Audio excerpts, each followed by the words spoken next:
আসসালামাইকুম।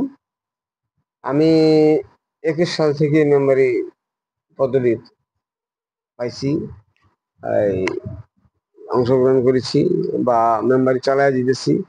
এ পর্যন্ত আমাদের মধ্যে যেসব কার্যকলাপ সামাজিক দেন দরবার আদালত এবং ওই রাস্তাঘাট মেরামত, ওই রাস্তাঘাটে পানি নিষ্কাশনের ব্যবস্থা এবং হতদরিদ্র গরিবের মধ্যে যে বিজিবি কার্ড আছে, বিজিবি কার্ড, 15 টাকা দামের চাউলের কার্ড, ন্যায্য মূল্য টিসিবির মাল, সবকিছুর মধ্যে আমি ইনশাল্লাহ তালা সাফল্যের সহিত বিতরণ করে যাচ্ছি।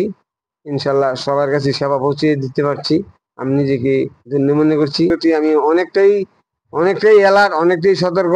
যেখানে ছেলেপেলের কোনো সমস্যা দেখি ইনশাল্লাহ এগিয়ে যাই, তাদেরকে আমি বুঝিয়ে শুনিয়ে যতটা পারি নিয়ন্ত্রণে নিয়ে ফেলেছি।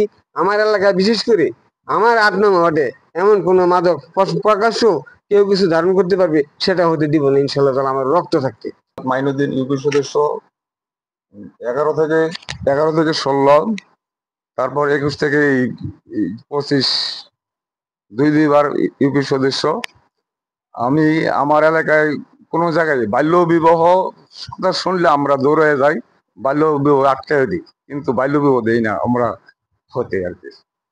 এবং এলাকায় মাদক এগুলি আমরা প্রতিরোধ করি, কোনো জায়গায় শুনলে তা আমরা প্রতিরোধ করতে চেষ্টা করি। পাকা রাস্তা আমাদের এলাকায় বলতে আমার পূব এলাকায় একটি রাস্তা, দৌলতপুর রথখোলা বাজার থেকে পাথরদিয়া রোডের সংলগ্ন থেকে হাতিদা রোডে একটি পাকা রাস্তা হইতেছে, এবং আরেকটি রাস্তা দৌলতপুর রথখোলা বাজার থেকে এই দৌলতপুর গ্রামের ভিতর দিয়া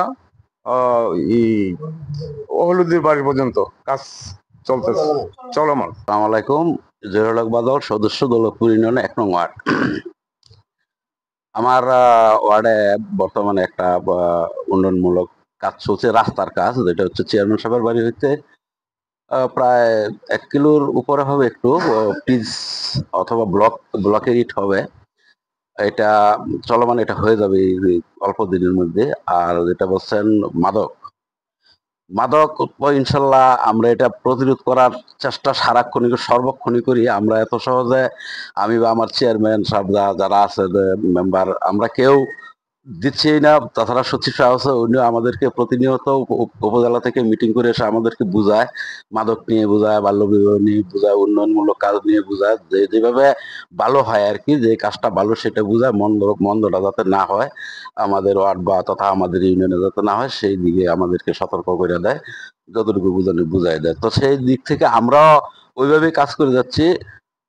মানে ধরেন ছেলেরা তো মাদক সেবন করে বা নেশা করে, বিড়ি সিগারেট টানে, আমাদের হয়তো আমরা যতটুকু পারি তাদেরকে বুঝাইয়া, মাথা টাথায়া, কাউকে চাচা বলি, কাউকে ভাই বলি, ছোট ভাই বলি, যাকে যেভাবে বলা যায় আর কি, আদর্শ স্নেহা শাসন দিয়ে তাদেরকে প্রতিরোধ করার চেষ্টা করি। ইনশাল্লাহ আমরা অনেক টাকা আছি, অপ্রীতিকর ঘটনা নাই।